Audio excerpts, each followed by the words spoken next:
Okay, so this is exercise 8.5.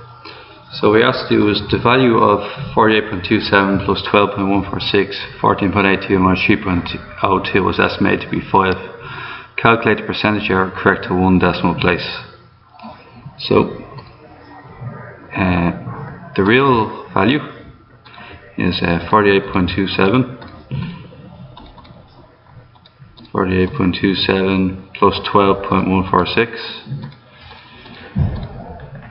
and then it's getting divided by 14.82 minus 3.02, and what we got there is it's in currently, so it's 5.12. Okay, so 5.12. Now let's take this out of sci-fi mode for a minute, back to normal mode.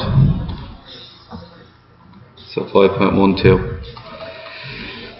Okay, so the error is the true value minus the estimated value, which is 5.12 minus 5, which is 0.12. And then calculate the percentage error. The percentage error is the error divided by the true value, which is 5.12 multiplied by 100. So it will be 0.12 divided by 5.12 and multiply that by 100. And what we get here is 2.34%, or 2.3%.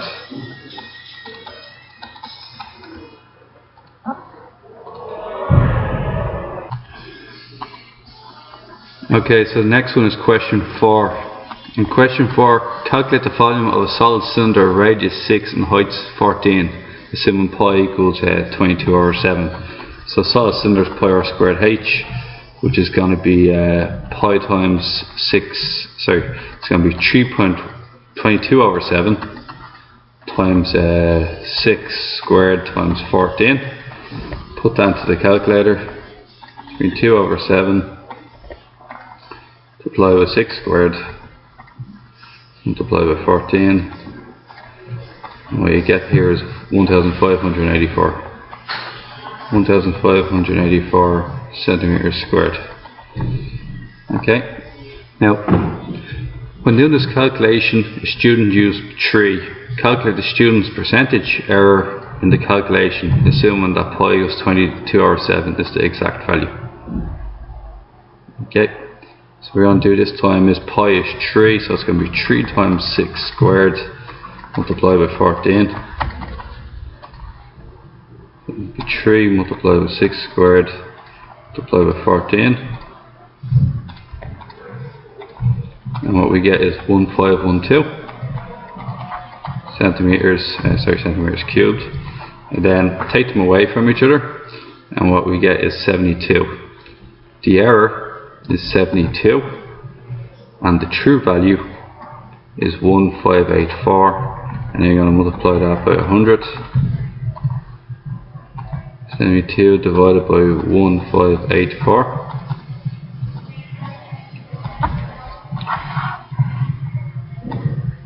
Multiply by 100, and what we get is 5.54%. So it rounds down to 4.5%.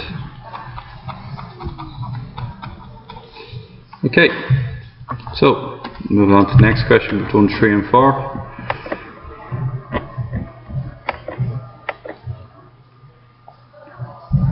Now we're going to do 8 and 9. Okay, David is given us a sphere of true diameter 4.2, so there is a 5% error when measuring the diameter. What percentage error will cause this in the volume of the sphere?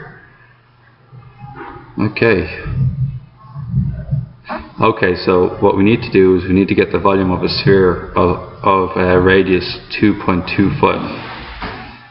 Okay, so 2.25 is going to be 4/3 pi r cubed. Okay, so What happens next is 4/3 pi r cubed. Now, if it's 95, if there's a 5% error, if 100% equals 2.25, it can be a 5% error either way. So it can be 95% of its original size, which is going to be 2.25 multiplied by 95 over 100, which is going to be 2.109. Then it can be 105%, which is 2.25 multiplied by 105 divided by 100. And what we get there is 2.36. Okay, now we're going to find the volume of all three of them. Okay, so the true volume is going to be 4/3 pi r cubed, which is going to be 4/3 pi times 2.25 cubed. Okay, so 4 pi over 3, 2.25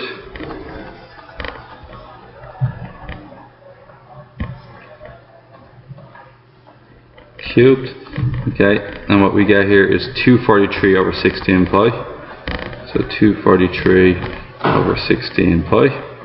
The next one is when it's underestimated, so it's going to be 4/3 pi multiplied by 2.109 cubed, so 2.109, change that there.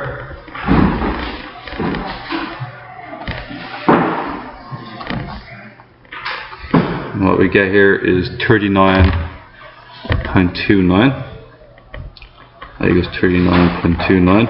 If that's the case, I'll change my other one to decimals as well. So 243 pi, then we're going to divide that by 16, change it, and that's 47.71. Okay, and then finally we're going to do the last one, which is 4/3 pi multiplied by 2.36 squared. Okay, and then what we're going to get is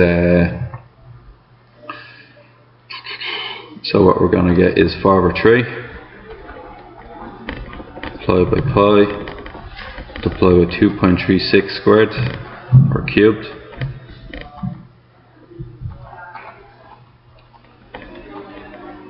And what we get here is 55.06. So it's going to be 55.06 centimeters cubed. So this is the true value, and there's two errors. Okay, so 55.06 minus 47.71, and what we get is 10.35. So 10.35 is the overestimate in volume, divided by 47.71 multiplied by 100. So we're going to divide that by 47.71,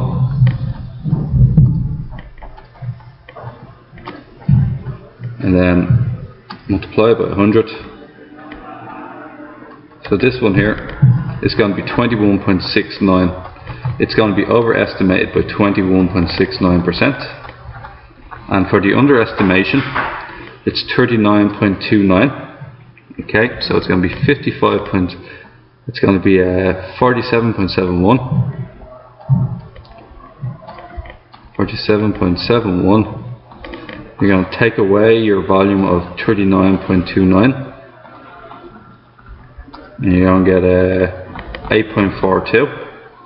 So 8.42 divided by 47.71 multiplied by 100, and what we get here,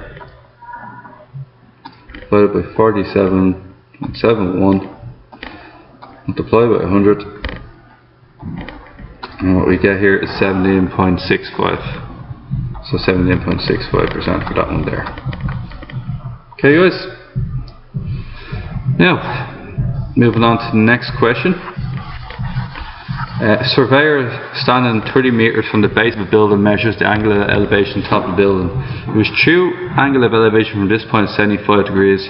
How accurately must be measured for the percentage error in estimating the height of the building to be less than 4%. So what we have here is the height of a building. There's your building there, and we're measuring this angle to be about 75 degrees.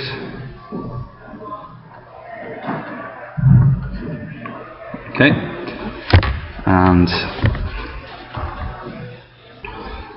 okay, so he's 30 meters away.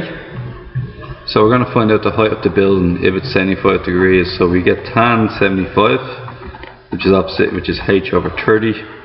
Multiply 30 across, so we get 30 tan 75 equals h. And then we're going to get 30 tan 75, 30 tan 75. And what we get here is 111.96. So the real height is 111.96. Now, if you're allowed, if the error in estimation is 4%, right? So what we're going to do is we're going to add on 4% and take away 4%. So h equals 111.96. Now, an underestimation would be, that's 100%. An underestimation would be 96%.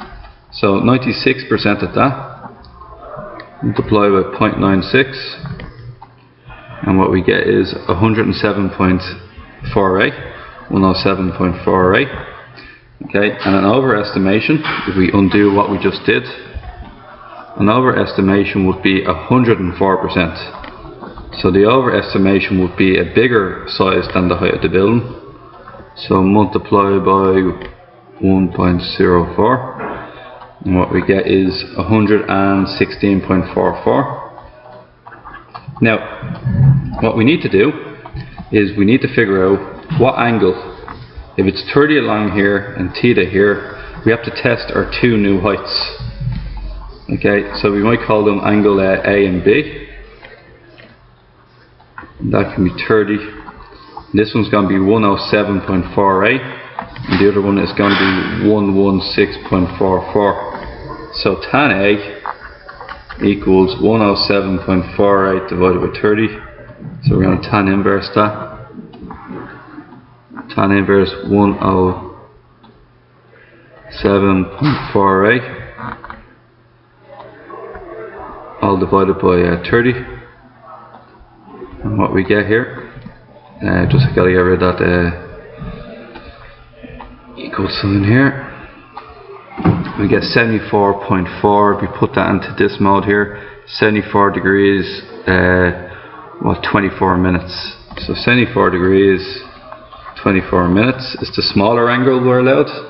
And then the upper angle we're going to be allowed, or 74.4 if we want to change it back.